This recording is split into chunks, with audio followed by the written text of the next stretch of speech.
Okay, when we start this Louis the 15th chair, you're going to start again with the cube box.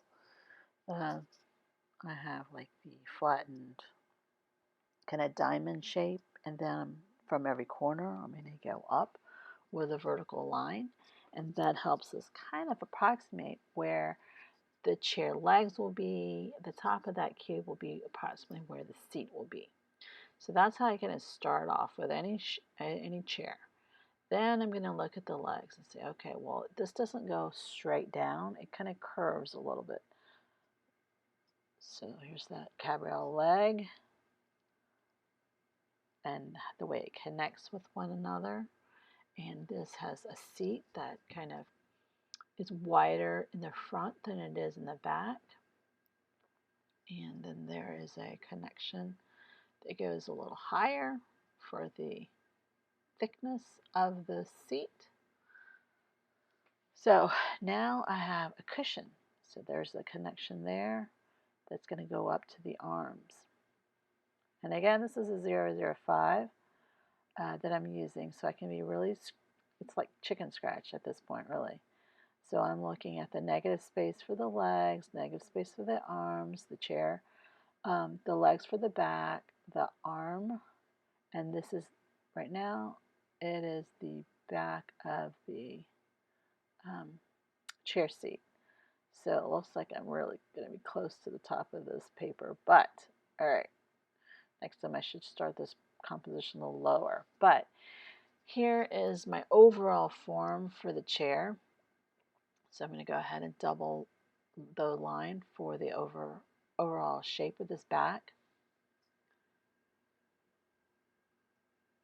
I'll look at the legs, get that curve. And again, I keep it within that footprint of that cube. Now I'm doing the curve in the front and then the curve to the side. So when you're drawing things that, especially this kind of chair, it's more complicated. So you might start with a cube, but after that, the cube is just the starting point. You're going to look at what is going to be curved, what is going to be straight, how does it curve, what's the negative shape between the curves. So that helps you get a sense that it's more accurate. So here's the arm, so you have to get the upholstered bit and then the wooden bit and how it all works together. And in the negative void, you'll see the back of this chair, the framing of this chair, and then the legs. So I find that, I don't just focus on one area at a time. I kind of do an overall shape, then I work in some areas for detail, and then I go to the other side.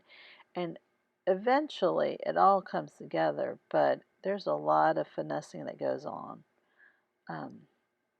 You're looking for connection points and how the joints meet and the negative shapes that it holds. I'm going to go ahead and switch a pen now.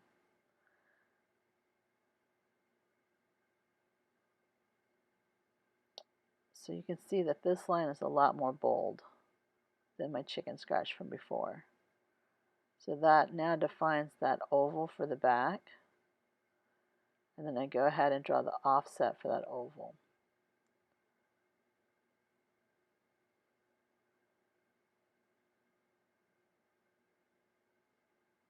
And then as I like it, that line is a lot more bold. Then I'm going to go ahead and define the upholstered part for this foreground arm. Go ahead and give it some line technique so that you can see that it has some dimension and the wood wrap around the back and how it connects to that oval shape.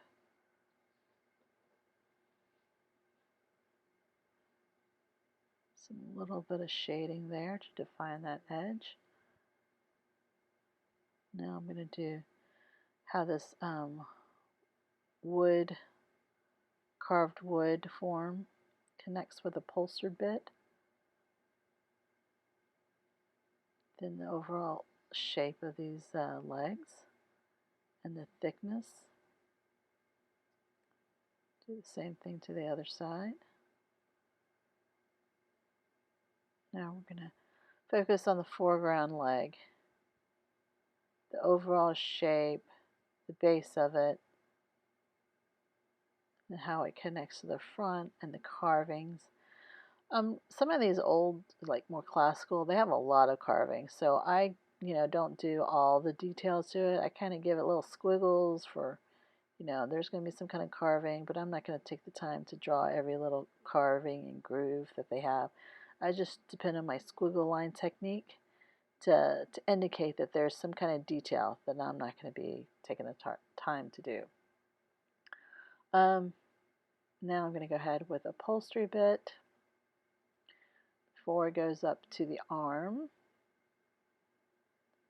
the forearm for the back arm, and then the cushion and the where it connects with the oval back.